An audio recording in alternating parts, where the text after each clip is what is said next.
La Cero. Karen thought destroying my retirement dream lawn was just another power move, until she discovered what happens when you mess with someone who has the HOA president on speed dial. For 3 months straight, this entitled psychopath used my corner lot as her personal shortcut, shredding $20,000 worth of premium grass like it was her birthright.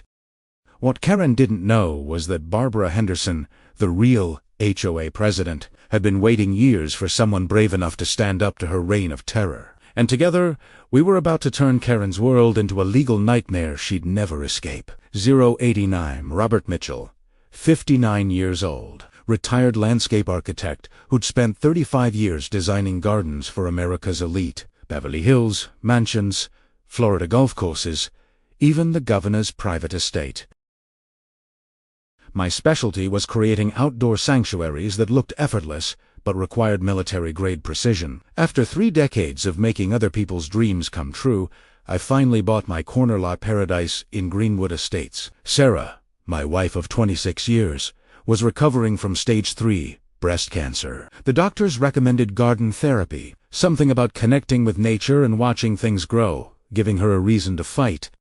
This lawn would be our healing sanctuary. 045, I dropped $28,000 on the works. Premium Bermuda grass seed at $150 per pound. Underground irrigation with backup battery system. $12,000 installed by the same crew that maintained the country club. Soil amendments that smelled like rich chocolate cake. $5,000 for organic compounds because Sarah's immune system couldn't handle chemicals. Every morning at 6 a.m., I'd walk out barefoot, feeling the cool grass between my toes, listening to the gentle hiss of sprinklers, watching something beautiful grow from nothing but patience and precision. 110, then Karen Schneider decided my property was her personal racetrack. Picture your worst HOA nightmare, then add a Porsche and multiply by sociopath. Karen was 52 with highlights that cost more than most people's mortgage payments, and an attitude that could start wars. She lived 3 houses down in a McMansion that looked like a hotel lobby exploded. Her husband Richard owned half the commercial real estate in town, which meant Karen thought she owned the other half, including my lawn. 135, the first time I found tire tracks carved through my corner, I thought honest mistake. Deep ruts through 8-week-old grass that hadn't even established yet, leaving behind the smell of torn earth and burning rubber. Day 2. Same tracks, same time, same deliberate destruction. By day 3, I was standing at my window with coffee, watching for the inevitable. 1:55, 6:47 a.m. sharp. Karen's red Porsche Cayenne comes flying around the corner. License plate Karen S because subtlety was apparently illegal in her world. She gunned it straight across my property to avoid the 30-second detour around the block, her tires throwing up chunks of my dreams like confetti, the screech of acceleration mixed with my blood pressure spiking into stroke territory. 2:15, I walked over to introduce myself like a civilized human being, knocked on her door while her sprinklers were soaking her own perfect lawn, the irony sharp enough to cut glass. Karen opened the door in full makeup at 7 a.m., already dressed like she had a board meeting with Satan. 2:30, excuse me, Mrs. Schneider. I'm Robert, your neighbor down the corner. I noticed you've been cutting across my lawn, and it's causing significant damage, too. She held up one manicured hand like a traffic cop stopping peasants. Is this going to take long? I have a very important day. The way she said, very important, dripping with the kind of self-importance that suggested her day involved nothing more taxing than complaining to retail workers. $2.50, Mom. That's my property you're driving across. The tire marks are destroying grass that cost $28,000 to install. Karen's face transformed into something between amusement and pure contempt. $28,000 for grass. That's the most pathetic thing I've ever heard. Maybe you should have bought cheaper grass if you can't handle a little traffic. 3:10, the casual cruelty in her voice hit me like a physical slap. Ma'am, with all due respect, it's still my property. I need you to use the street like everyone else. Karen stepped closer, and I could smell her perfume mixing with something darker, more threatening. Let me explain how things work in Greenwood Estates. I'm on the HOA board. My husband Richard developed half this neighborhood, and people who make problems for us tend to find life gets very, very difficult. So I suggest you think carefully about pushing this. 3:35, walking back home. My work boots crunched on my gravel driveway, each step sounding like a countdown to war. Sarah was watching from the window, and I could see the worry trembling in her hands. That night, I couldn't sleep. Karen's threat kept replaying in my head like a horror movie on loop. 3:55, but what Karen didn't know was that I'd spent 35 years dealing with difficult clients, impossible deadlines, and budget-crushing disasters. When you've designed a 15-acre garden that had to survive hurricane season and look perfect for a celebrity wedding, one entitled neighbor doesn't scare you. It just pisses you off. 4:10 Friday morning brought Karen's next attack. I found a letter in my mailbox. Official, HOA, looking professional and terrifying. Dear Mr. Mitchell, your lawn maintenance practices violate HOA aesthetic standards. Specifically, your grass type creates visual inconsistency with neighborhood harmony. You have 14 days to replace your lawn with approved grass species or face penalties of $100 per day. For 35 approved grass species, I'd checked the HOA bylaws 7 times before installing anything. There was no mention of specific grass types. Height restrictions? Yes, maximum 3 inches, and mine was perfectly maintained at 2.5 inches. Color restrictions? No. Fertilizer restrictions for chemical runoff? Yes, and I used only organic compounds. But grass species? Nothing. 5 o'clock, the signature at the bottom made my blood run cold. Karen Schneider, HOA Compliance Committee, Vice Chair. She'd weaponized her fake authority into official-looking documents, designed to terrorize people into submission. But this time, she'd picked the wrong target. 5:15, I called the HOA office. A friendly voice answered. Young woman named Sarah Rodriguez. Hi, I received a compliance letter and wanted to verify the complaint details. Sarah typed on her computer, and I could hear the clicking keys through the phone. Mr. Mitchell, I'm not seeing any complaints filed against your property. 5:35, but I have a letter right here. Official letterhead, signed by Karen Schneider. Long pause. Sarah's voice dropped to almost a whisper. Mr. Mitchell, Karen Schneider isn't on any HOA committee. She's just a resident. That letter isn't legitimate. The metallic taste of pure rage filled my mouth. 5:50, how many other people has she done this to? Another pause, longer this time. Sir, I probably shouldn't say this, but if you want to speak with Barbara Henderson, our actual HOA president, she might be very interested in talking with you. Can you come to the office today? 6:10, 2 hours later, I sat in the HOA conference room that smelled like old coffee and broken dreams. The walls were covered with neighborhood maps and architectural guidelines. And then Barbara Henderson walked in, and everything I'd expected went out the window. 6:25, Barbara wasn't some power-hungry bureaucrat. She was 68 years old, with silver hair pulled back in a practical ponytail, wearing jeans and a simple blue blouse. But her eyes, those eyes had seen battles and won them. Mr. Mitchell, I'm Barbara Henderson. Thank you for coming in. I understand you've had problems with Karen Schneider. 6:45, I showed her everything. The tire tracks photos, the fake HOA letter, the timeline of harassment. Barbara listened without interrupting, taking notes with the precision of someone building a legal case. When I finished, she leaned back and did something unexpected. She smiled, but it was the kind of smile a general makes before launching a winning strategy. 7:05, Mr. Mitchell. Karen Schneider has been terrorizing this neighborhood for 4 years. She's run off 8 families with fake violations, threats, and systematic harassment. Her husband's money and political connections have made people too afraid to fight back. But you've just given me something I've been waiting for. She tapped my photos. Documentation, evidence, and most importantly, a resident willing to stand up. 7:30, what do we do? I asked. Barbara pulled out a thick folder. First, we document everything. Every time she crosses your property, every fake letter, every threat. Second, we contact other victims and get their stories on record. Third, we build a case so airtight that even Richard's lawyers can't save her. And fourth, Barbara's eyes gleamed with something fierce and wonderful. We remind Karen Schneider that real HOA authority comes from actually being elected, not from bullying and fraud. 8 o'clock walking out of that office, I felt something I hadn't felt in months. Hope mixed with anticipation. Because Barbara Henderson wasn't just some administrator. She was a warrior who'd been waiting for the right battle, and Karen Schneider had just declared war on the wrong team. 8:15 that evening, I installed security cameras. Professional-grade system with night vision and motion sensors.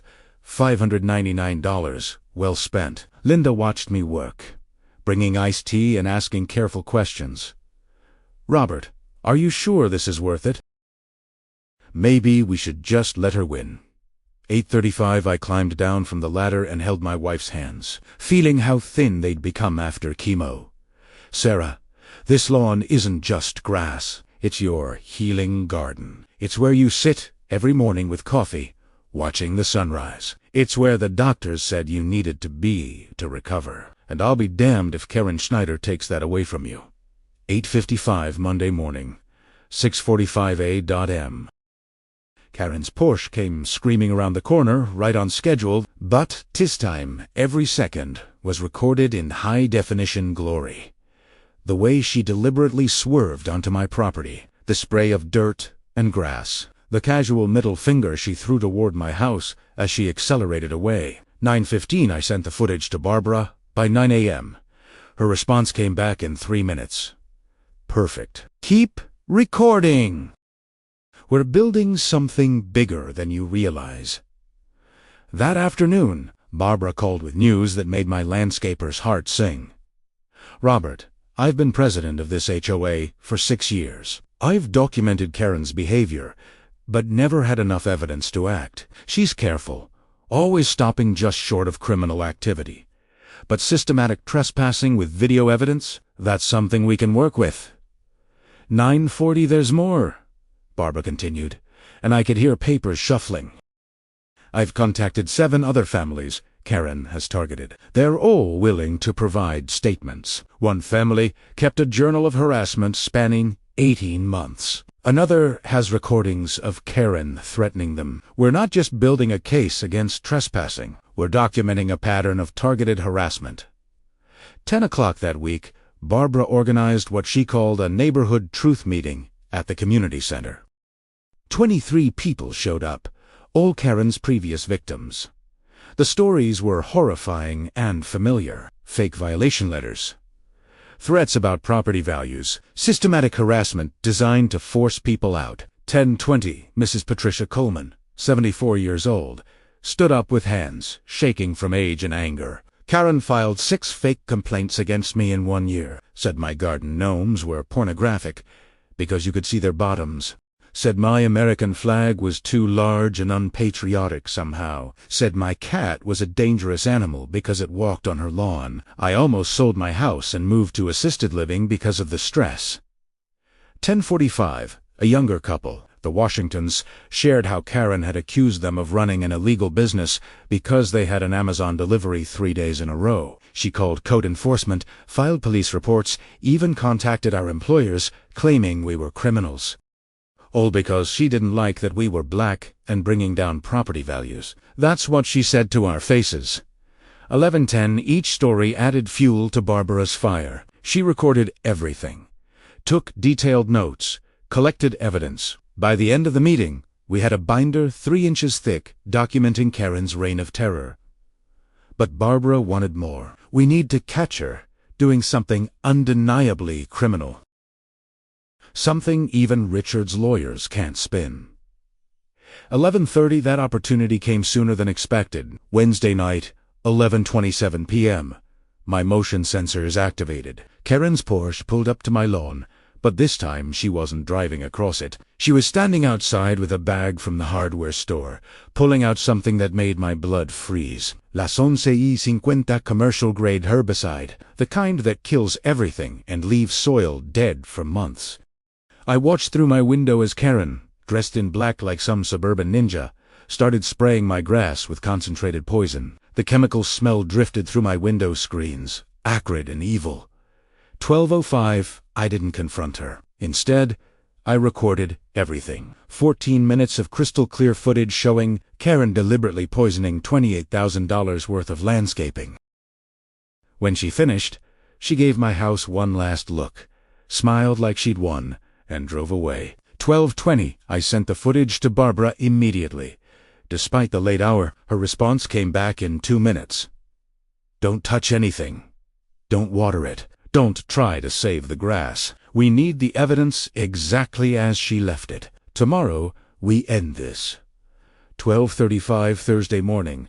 I stood on my dying lawn, watching the grass turn brown in real time. Each dead blade was evidence.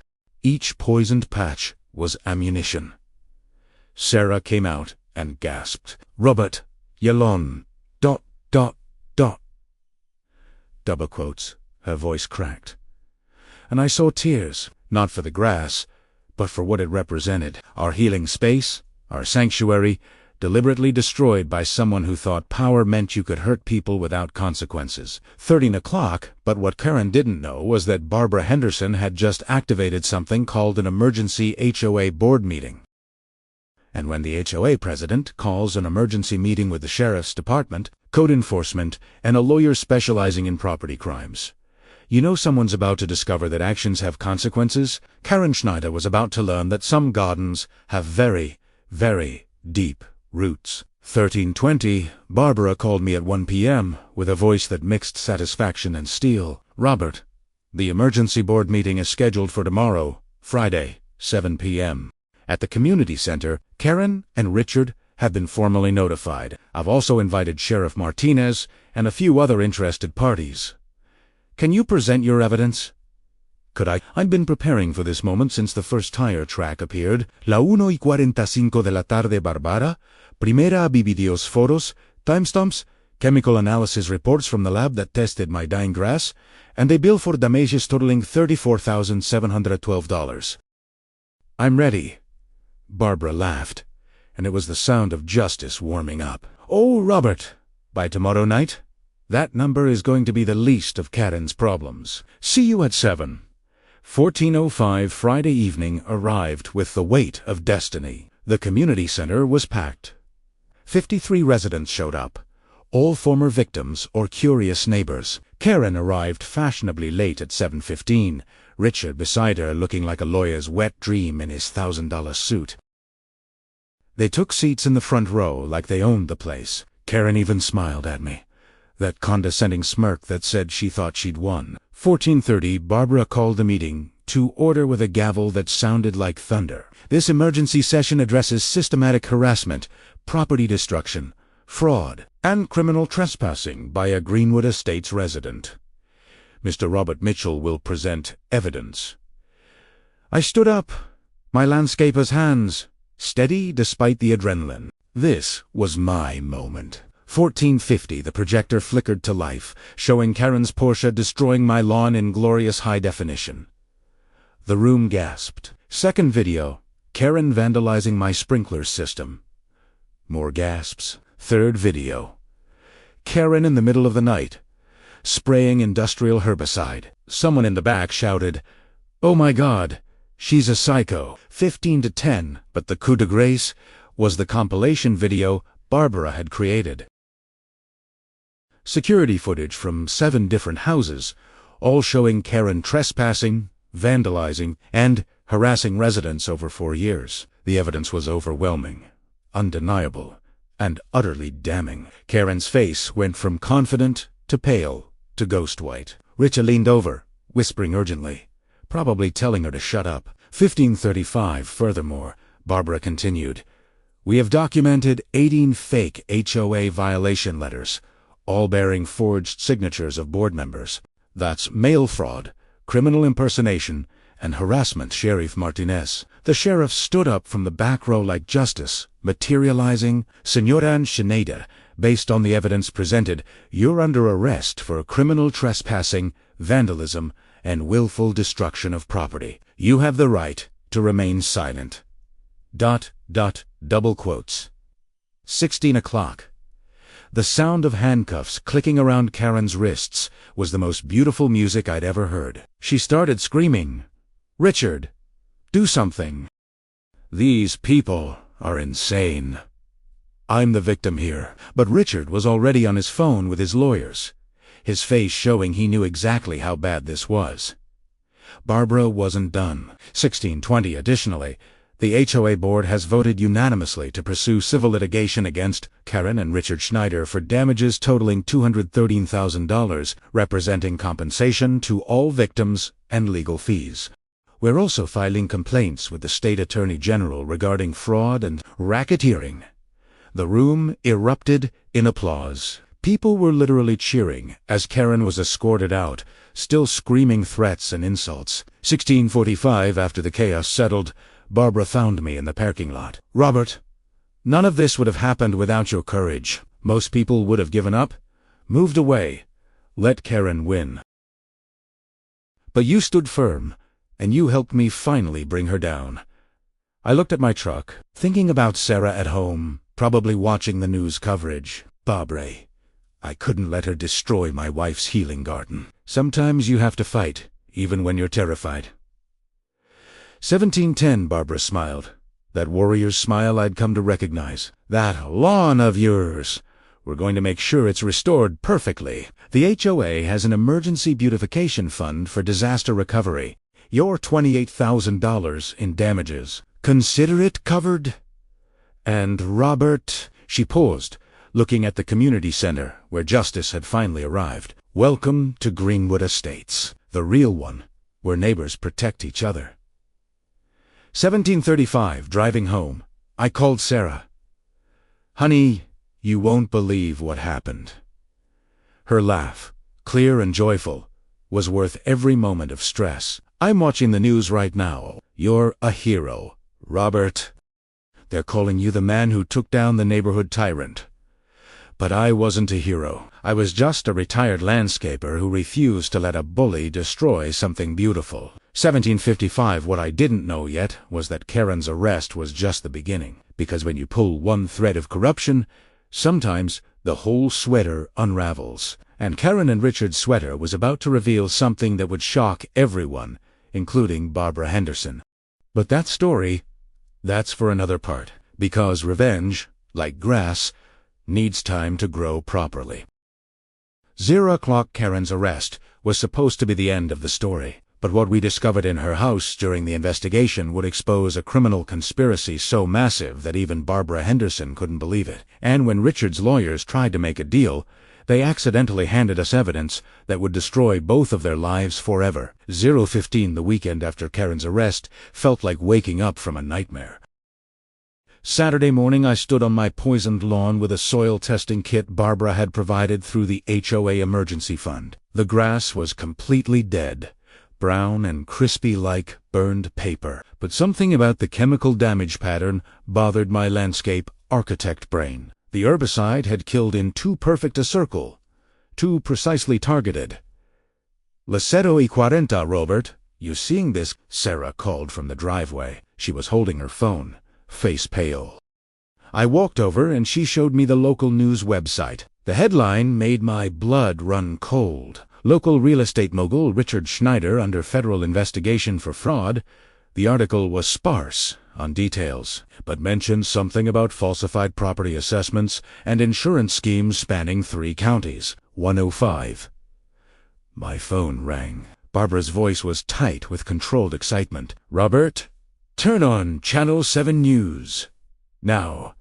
I pulled up the live stream on my phone. A federal agent was giving a press conference, and the words coming out of her mouth were stunning. "Based on evidence obtained during a related criminal investigation, we've discovered that Richard Schneider's real estate company has been systematically defrauding homeowners through a scheme involving false property damage claims, staged incidents, and insurance kickbacks totaling approximately $8.3 million over 6 years. $148.3 million. The number hung in the air like smoke.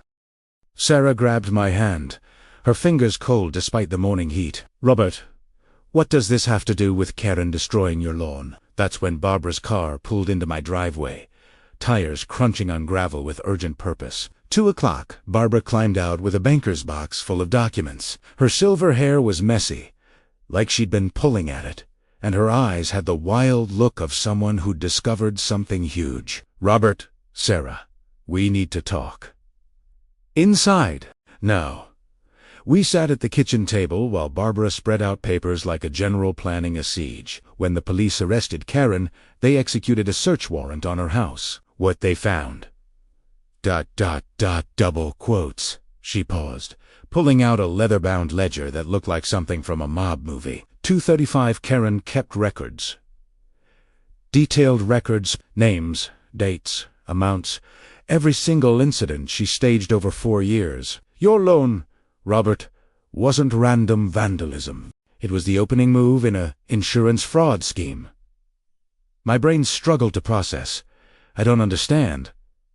What insurance fraud? Barbara flipped open the ledger to a page marked with my name. Karen was supposed to destroy your lawn, document it, and then Richard's company would swoop in with an offer to help you file a inflated insurance claim. They'd recommend their contractor, who would do cheap repairs but bill insurance for premium work. You'd get a small kickback. They'd pocket the difference, and the insurance company would eat the loss. 3:15, Sarah's hand flew to her mouth, but Robert didn't file any insurance claim. Barbara nodded grimly. Exactly. You went to the HOA instead, which Karen never expected. Most people would have just filed the claim, taken the easy money, and moved on. But you fought back, which threatened to expose their entire operation. So, Karen escalated to herbicide, trying to create enough damage that you'd have no choice but to file a massive claim. 3:45, I felt sick. The scale of betrayal was staggering. How many people fell for this? Barbara's finger traced down the ledger pages. According to Karen's records, 63 homeowners across 3 counties over 6 years. Average claim was $75,000. They'd stage everything. Sprinkler system failures that were actually sabotage. Tree damage from storms that were actually hired contractors. Even foundation cracks from settling that were actually jackhammered in the middle of the night. 420 wait, I said, my landscape architect brain catching something. Foundation cracks. That would require ... double. Barbara finished my thought. Access to heavy equipment, construction permits, and municipal inspectors looking the other way. Robert. This wasn't just Karen and Richard. This was a network involving contractors, insurance agents, and possibly city officials. For 45 the room went silent, except for the kitchen clock ticking. Sarah spoke first, her voice small. Those people you contacted, Barbara, the other families Karen harassed, were they all ... double?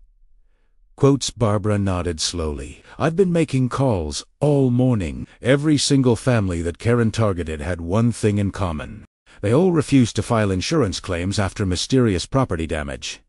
Mrs. Coleman's sprinkler system failed overnight, flooding her basement. The Washingtons had a tree fall on their garage during a calm night. Patterson's retaining wall collapsed for no apparent reason. 525 they were all targets. I breathed, and when they didn't play along ... double quotes.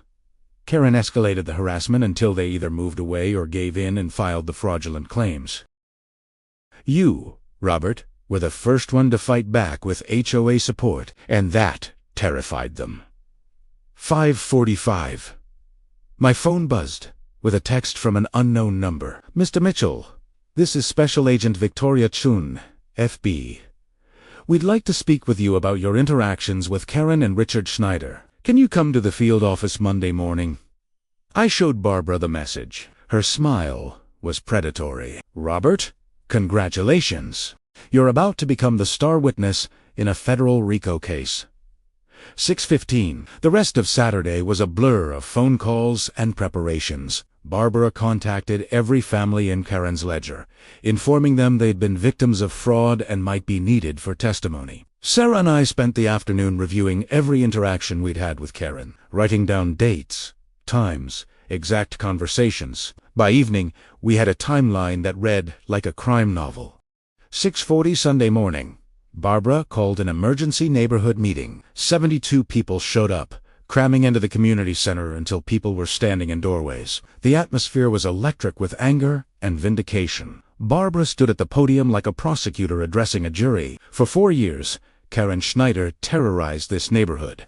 What we now know is that every act of harassment, every fake violation, every piece of property damage was part of a criminal conspiracy to defraud insurance companies out of millions of dollars. 7:20, the crowd erupted, shouting, crying, people hugging each other. Mrs. Coleman stood up, tears streaming down her face. I paid $18,000 out of pocket to fix my basement because I was too afraid to file a claim. Karen told me if I filed, she'd make sure the HOA fined me for code violations. I was 74 years old, and she terrorized me into poverty. 7:51 by 1. Victims stood to share their stories. The Washingtons had lost their life savings repairing the garage. A young couple, the Rodriguezes, had gone into credit card debt-fixing foundation issues. An elderly widower, Mr. Chun, had been forced to sell his late wife's jewelry to pay for tree removal. Each story added weight to the crushing realization that Karen and Richard had destroyed lives for profit. 8:25, but then something unexpected happened. A man in the back stood up. Someone I didn't recognize. He was maybe 40, wearing a contractor's work clothes with paint stains. "My name is Jake Morrison. I worked for Richard Schneider's company until 3 weeks ago, and I can tell you exactly how they pulled this off." 8:50, the room went dead silent. Barbara gestured for him to come forward. Jake walked to the front with the nervous energy of someone confessing sins. "Richard hired me 5 years ago as a general contractor. At first, it seemed legit. We'd do repairs, bill fair prices. Everyone was happy. But about 6 months in, Richard pulled me aside and explained the real business model." 9:20, Jake's voice shook as he continued. "Karen would identify targets, usually older people, minorities, anyone she thought wouldn't fight back. She'd stage an incident, create property damage, then act sympathetic and recommend Richard's company. We'd come in, assess the damage, and inflate the estimates by 300 to 400%. The homeowner would file an insurance claim. We'd do cheap repairs, bill for premium work, and split the difference with the homeowner as a customer appreciation discount." 9:55. "Anyone who refused," Barbara prompted. Jake's face twisted with shame. "Karen would make their lives hell. Fake HOA violations, noise complaints, code enforcement calls, anything to pressure them into filing or moving away. And if that didn't work, ... double quotes." He paused, swallowing hard. "Richard had a team who'd create more damage, bigger damage, until the homeowner had no choice but to file a claim." 10:30. "Why are you telling us this now?" Someone shouted from the crowd. Jake looked up, and I saw genuine remorse in his eyes. "Because 3 weeks ago, Richard told me to go to a house on Maple Street. An elderly woman lived alone. Her husband had just died. Richard wanted me to compromise her foundation so badly that she'd have to abandon the house. He'd already arranged to buy it cheap from her estate, and I realized... I couldn't do it anymore. I couldn't be part of destroying someone's life." 11:10, Barbara stepped forward. "Mr. Morrison, have you shared this information with law enforcement?" Jake nodded. "I went to the FBI 2 weeks ago. I've been wearing a wire ever since. I recorded Richard giving explicit instructions for fraud, discussing kickbacks with insurance adjusters, even bragging about how much money they'd made. That's why the federal investigation moved so fast." 11:40, the crowd erupted again, but this time with applause. Jake Morrison had risked everything to stop the scheme. Barbara held up her hands for silence. "This is bigger Then we realized. The FBI estimates Richard and Karen's operation touched over 200 properties. Total fraud could exceed $15 million. And there's more. 12:05, Barbara pulled out another document. Richard's company did work for the city. Road repairs, municipal building maintenance, even the community center we're sitting in. Initial forensic accounting suggests he overbilled the city by approximately $2.7 million using the same inflation schemes. This isn't just insurance fraud. This is public corruption on a scale that will take years to fully investigate. 12:40, I sat there, stunned. My poisoned lawn had uncovered a criminal empire. Sarah squeezed my hand. Robert, you did this. If you'd just filed the claim like they wanted, none of this would have come out. But I didn't feel like a hero. I felt angry. Angry for Mrs. Coleman, who'd suffered in silence. Angry for the Washingtons, who'd lost their savings. Angry for every victim who'd been too scared to fight back. 30:10 Monday morning. I sat in a sterile FBI interview room that smelled like bad coffee and fluorescent lights. Special Agent Victoria Chun was maybe 35, sharp-eyed with the intensity of someone who lived for complex cases. Mr. Mitchell, thank you for coming in. Your evidence has been crucial to our investigation. I need to walk through your entire interaction timeline with the Schneiders. 13:40, we spent 4 hours going through everything. Every conversation, every text, every video. Agent Chun took notes with the precision of someone building an unshakable case. Mr. Mitchell, I need you to understand something. Karen and Richard Schneider are facing federal charges that could result in 25 to 30 years in prison. Mail fraud, wire fraud, conspiracy to commit insurance fraud, money laundering, and RICO violations. Their lawyers will try everything to discredit witnesses. You need to be prepared for this to get ugly. 1420 uglier than herbicide poisoning my wife's healing garden, I asked. Agent Chun's expression softened slightly. Fair point, but understand, they have resources. Richard's company is worth approximately $12 million. They'll hire the best defense attorneys money can buy. They'll investigate your background, your finances, anything they can use to suggest you're lying or have ulterior motives. 1450, I thought about Sarah at home, probably tending to the few surviving plants in her raised beds. I thought about Mrs. Coleman's tears. I thought about Jake Morrison's courage in wearing a wire. Agent Chun, I'm a 60-year-old retired landscape architect who just wanted to grow grass in peace. I don't care how many lawyers they hire. I'm telling the truth, and I'll keep telling it until they're behind bars. 1520. Agent Chun smiled, and it reminded me of Barbara's warrior smile. That's exactly what I needed to hear. Now, let me show you something that'll make you feel even better about your decision. She pulled out a laptop and opened a folder filled with security footage. This is from Richard's office, obtained through a warrant. Watch. 1545, the video showed Richard and Karen in what looked like a home office, clearly arguing. The timestamp was from 3 days after Karen's arrest. Audio played through the laptop speakers. Richard's voice, tight with fury. You stupid woman. You weren't supposed to escalate to herbicide. That creates physical evidence. You were supposed to pressure him into filing a claim, not commit obvious vandalism. 1615, Karen's voice, shrill and defensive. He wouldn't break. Everyone else broke after fake HOA letters, but he went to Barbara. What was I supposed to do? Richard's response was chilling. You were supposed to back off and let me handle it through the company. Now we have a federal investigation. Jake Morrison flipped, and your narcissistic need to win destroyed everything we built. 1645, the video continued with more arguing, more admissions, more explicit discussion of their schemes. Agent Chun paused it. They had no idea we'd already placed cameras in their house as part of the investigation Jake triggered. These recordings alone would be enough to convict. But combined with your evidence, Jake's testimony, and the victim's statements, we have a case so strong that even their lawyers are recommending they take a plea deal.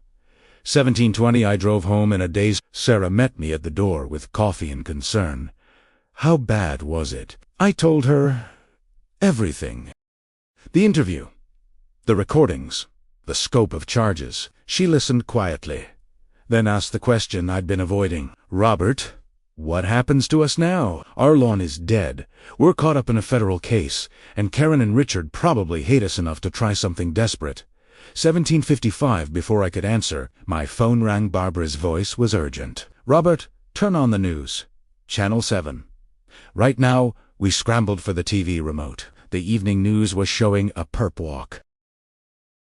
Richard Schneider, in handcuffs, being led from a courthouse, the reporter's voiceover explained. Richard Schneider was denied bail today after prosecutors argued he poses a flight risk. With access to offshore accounts and property in 3 countries, the judge agreed Schneider might flee to avoid prosecution. He'll remain in federal custody until trial. 1835, the camera panned to show Richard's lawyers speaking to press. One of them, a distinguished man in an expensive suit, addressed cameras. "Our client maintains his innocence. These charges are based on the testimony of a disgruntled former employee and manufactured evidence from neighbors with personal vendettas. We will vigorously defend Mr. Schneider and expect full exoneration." 19 o'clock, Sarah muted the TV. "They're calling you vengeful." I laughed, but it was bitter. Let him. The FBI has recordings of Richard admitting to fraud. They have Karen's ledger documenting crimes. They have 63 victims ready to testify. No amount of spin can change evidence. But deep down, I worried. Rich people with good lawyers had beaten stronger cases than this. 1930 that night, Barbara called a strategy meeting at her house. 12 people showed up, all key witnesses or victims. We sat in her living room, which smelled like fresh coffee and old books. Barbara spread out a legal pad, covered in notes. "Okay, everyone, the FBI has asked us to prepare for trial. Testimony. Richard and Karen's lawyers will try to break us individually. We need to stay united and consistent." 20:05, Mrs. Coleman spoke up, her elderly voice stronger than I'd heard it. "I'm 84 years old. I've survived a world war, raised 6 children, and buried a husband. Some fancy lawyer isn't going to intimidate me into lying. That woman destroyed my peace of mind for years. I'll tell my truth until my last breath." The room murmured agreement. These weren't just witnesses. These were warriors. 20:35, Barbara continued. "The FBI estimates trial won't start for 6 to 8 months. Until then, we document everything. Any contact from Richard's lawyers, any suspicious activity, any threats, goes straight to Agent Chun. They're trying to build a witness tampering case as a backup charge." Jake Morrison, sitting quietly in the corner, cleared his throat. "You should all know Richard's family is wealthy. Old money. His father owns a regional bank. They'll hire investigators to dig into everyone's background. They'll look for anything to discredit you." 21:10, "Let them look," I said, surprising myself with a steel in my voice. "I've spent 35 years building gardens for celebrities and politicians. My background checks out. My finances are clean. My marriage is solid. They won't find anything because there's nothing to find except a retired man who refused to be bullied." Sarah squeezed my hand. Around the room, other heads nodded. 21:40, the meeting wrapped up past midnight. As people filtered out, Barbara pulled me aside. "Robert, I need you to know something. What you started, standing up to Karen, when everyone else was too afraid, that changed everything. Jake Morrison saw your arrest go viral on local news, and it gave him courage to come forward. Other victims saw the HOA supporting you and realized they didn't have to suffer in silence. You didn't just save your lawn, you saved this entire community." 22:15, driving home through quiet streets, I thought about Barbara's words. My lawn was still dead. My wife was exhausted from stress. We were caught up in a federal case that would dominate our lives for months. But somewhere in this neighborhood, Mrs. Coleman was sleeping without fear for the first time in years. The Washingtons could look at their repaired garage without shame. 63 families knew their suffering hadn't been their fault. 20:45, as I pulled into my driveway, I noticed something. My front porch light was on, but we always turned it off at night. Sarah noticed my tension. "Robert, what's wrong?" I gestured toward the porch. She gasped. Someone had been there. Someone had left something.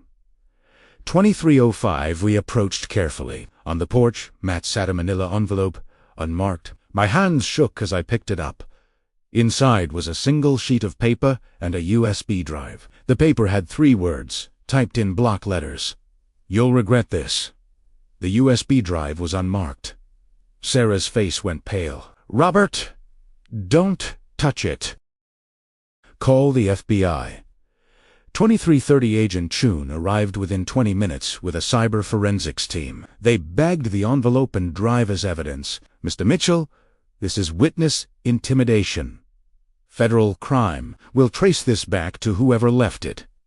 The cyber specialist examined the drive with specialized equipment. "It's clean of malware, sir. Contents appear to be video files." 2355 Agent Chun had them display the video on a laptop. It showed security footage from multiple houses in our neighborhood, including ours. Someone had been watching us, all of us. The video was edited like a threat, zooming in on faces, following people's movements, making it clear that someone knew our routines, our vulnerabilities. 2425, this is Richard's work, Agent Chun said grimly. Or someone working for him? He's trying to scare you into refusing to testify. This just added witness intimidation and stalking to his charges. She looked at me seriously. "Mr. Mitchell, I can offer you protective custody if you feel unsafe." I looked at Sarah, saw the fear in her eyes, but also the determination. We'd come too far to back down now. 2455, no protective custody. Premedicide firmly, but I want that bastard to know that every threat makes me more determined to see him convicted. Tell his lawyers that Robert Mitchell isn't backing down. Not now. Not ever. Agent Chun smiled that warrior smile I'd seen on Barbara's face. That's exactly the response I hoped for. Because, Mr. Mitchell, your testimony is going to put Richard Schneider away for decades, and there's nothing his money can do to stop it. 25-20 as the FBI team finished processing the scene, I stood on my dead lawn under the stars. The grass was gone, poisoned by someone's greed, but underneath, the soil was still good. The roots were still viable.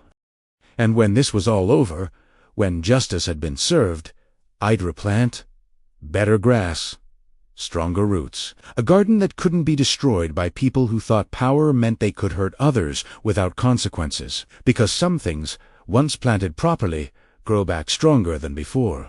The trial of Richard and Karen Schneider was supposed to be straightforward until their lawyers played a card so dirty that even the FBI didn't see it coming. And when Barbara Henderson took the witness stand, what she revealed about Karen's past would blow this case wide open in ways nobody expected. 018, 6 months after the threatening USB drive incident, the trial finally began. The federal courthouse in downtown smelled like old wood and nervous sweat. Sarah and I sat in the gallery with Barbara, Mrs. Coleman, the Washingtons, and 40 other victims. The weight of collective hope pressed down on all of us. 040 Richard Schneider sat at the defense table, in an expensive navy suit, looking like a businessman attending a board meeting rather than a criminal facing decades in prison. Karen sat beside him, thinner than I remembered, her highlighted hair now showing gray roots. Their legal team consisted of 5 lawyers led by Marcus Webb, a man whose reputation for destroying witnesses was legendary. 105, the prosecution opened strong. Assistant U.S. Attorney Jennifer Park stood before the jury with the confidence of someone holding unbeatable cards. "Ladies and gentlemen, over the next 3 weeks, we will prove that Richard and Karen Schneider orchestrated a criminal conspiracy that defrauded insurance companies, homeowners, and taxpayers out of $15.2 million. They weaponized fear, exploited vulnerability, and destroyed lives for profit." 135, she walked the jury through Jake Morrison's testimony, showing videos of Richard giving explicit fraud instructions. She displayed Karen's ledger, with its damning details. She presented financial records showing money flowing through shell companies. The evidence was overwhelming, mathematical, irrefutable.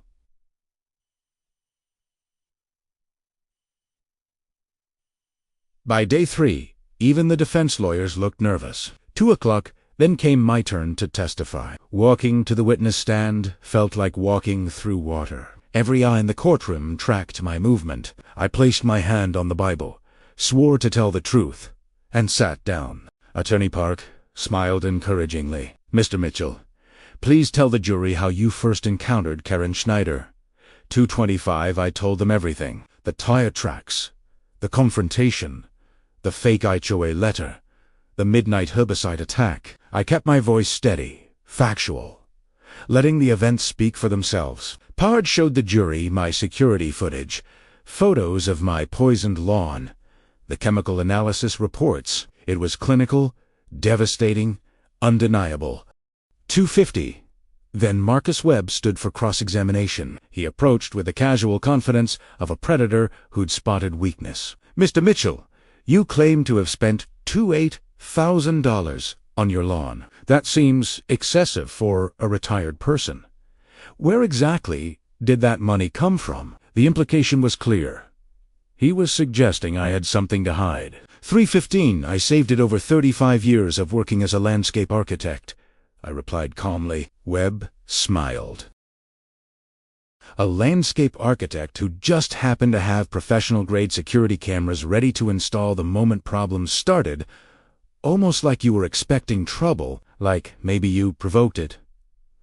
3:35, before I could answer, Attorney Park objected. Your Honor, counsel is testifying rather than questioning. The judge sustained it. But Webb had planted the seed. Maybe the victim wasn't so innocent. Maybe I'd set up Karen somehow. The jury shifted in their seats, doubt creeping in. 3:55. The next witness was Barbara Henderson. She walked to the stand with the bearing of someone who'd faced tougher rooms than this. Webb's strategy became clear immediately. Senora Henderson, you've been HOA president for 6 years. Isn't it true you and Karen Schneider had personal conflicts dating back to your election? For 15, Barbara's eyes narrowed. Karen tried to run for president and lost by 63 votes to 7. She was bitter about it. Webb pounced. So you had a vendetta against her. When Mr. Mitchell came to you with complaints, you saw an opportunity to destroy a personal enemy using someone else's grievance. For 35, that's not true, Barbara said. But Webb was rolling. Isn't it also true that you've filed complaints against the Schneider property 17 times in 6 years? Noise violations, aesthetic complaints, even a complaint about their Christmas lights being too bright. He held up a stack of documents. 4:55. Barbara's face flushed. Those were legitimate complaints based on HOA bylaws. Webb smiled like he'd won. Or they were part of a systematic campaign of harassment against Karen Schneider, which culminated in you manipulating a vulnerable, elderly retired man into attacking her reputation with false allegations. 5:15. The courtroom erupted. Attorney Parkey was on her feet objecting. The judge was banging his gavel, but the damage was done. Webb had reframed the narrative. Now Barbara looked like the bully, and Karen looked like the victim. Felt sick. 5:35. During the lunch recess, we huddled in a conference room. Barbara was shaking with rage. That son of a bitch just made me look like I orchestrated everything out of jealousy. Attorney Park was reviewing notes frantically. He's good, better than I expected. He's not denying the evidence. He's reframing it. Making Karen look like a victim of a conspiracy between you and Robert. 6 o'clock, Sarah spoke up quietly. What about the other victims? 63 families can't all be part of Barbara's vendetta.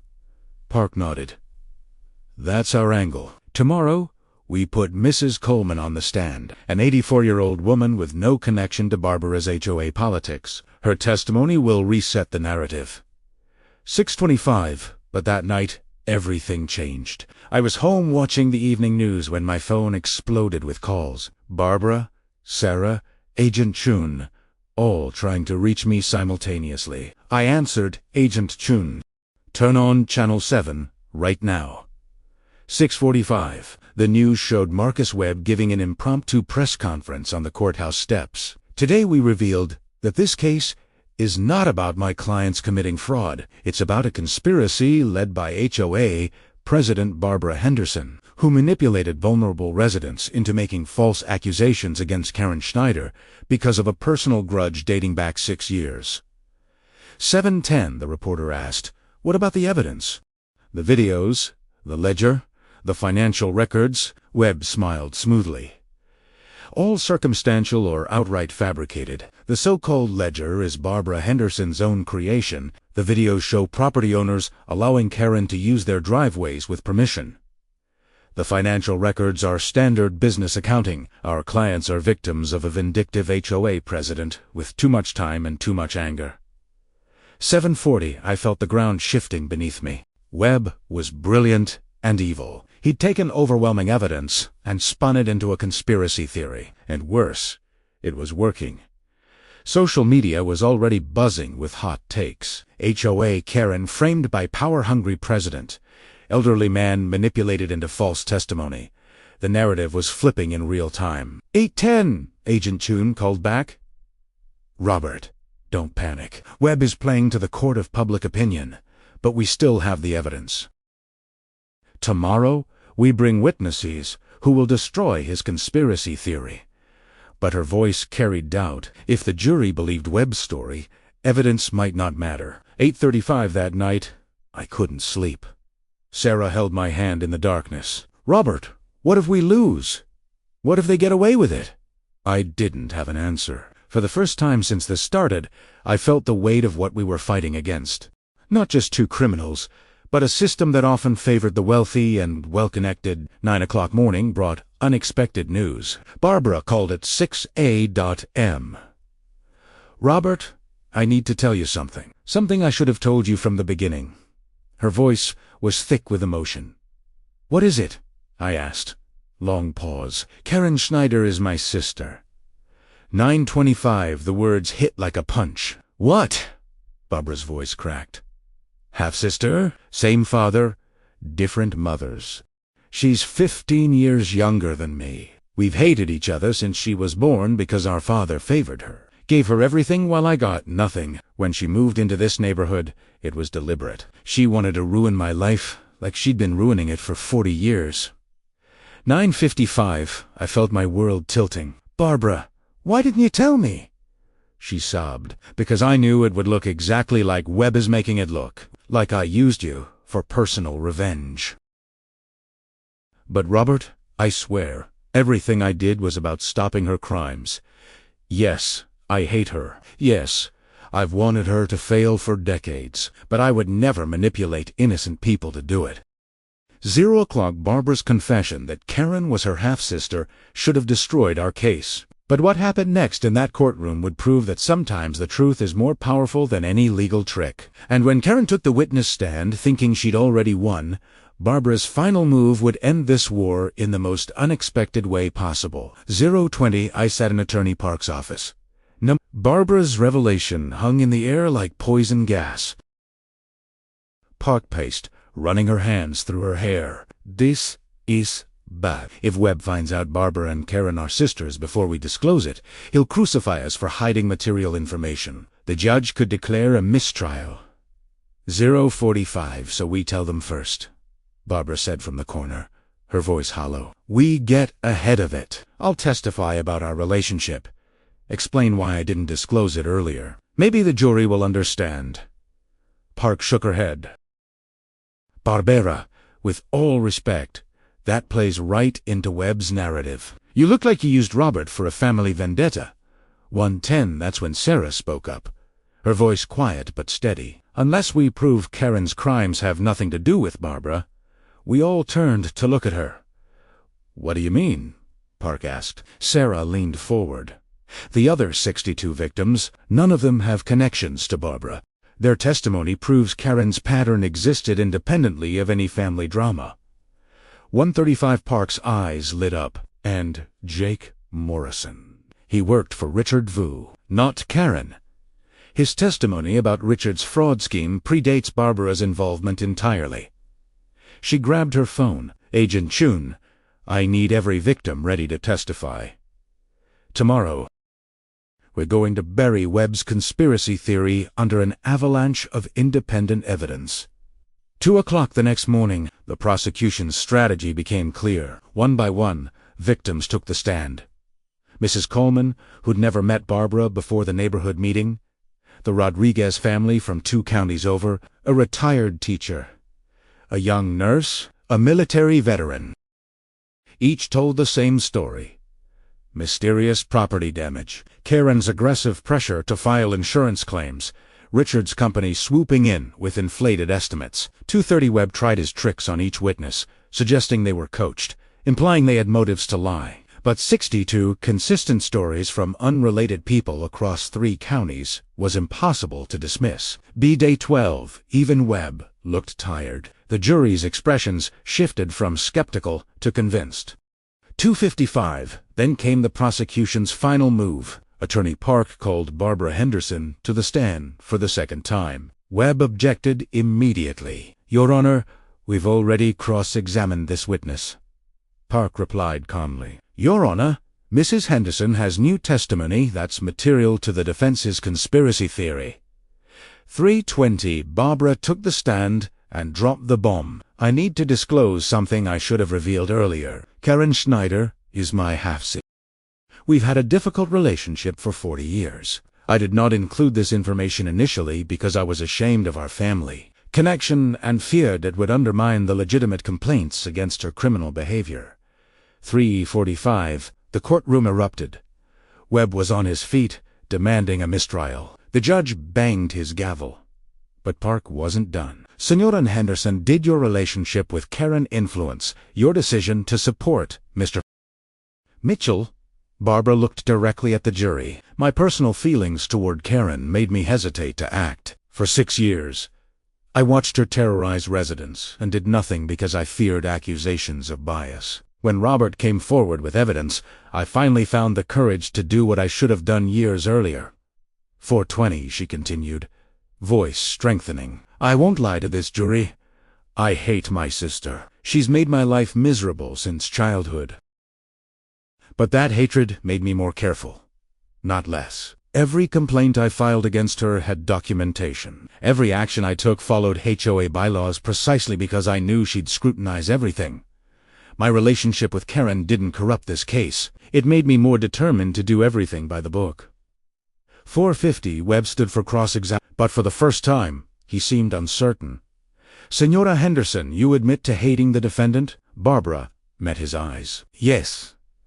Yes, she's a toxic person who's hurt everyone around her for decades. But hating someone doesn't make their crimes disappear. It just means I was motivated to finally stop them."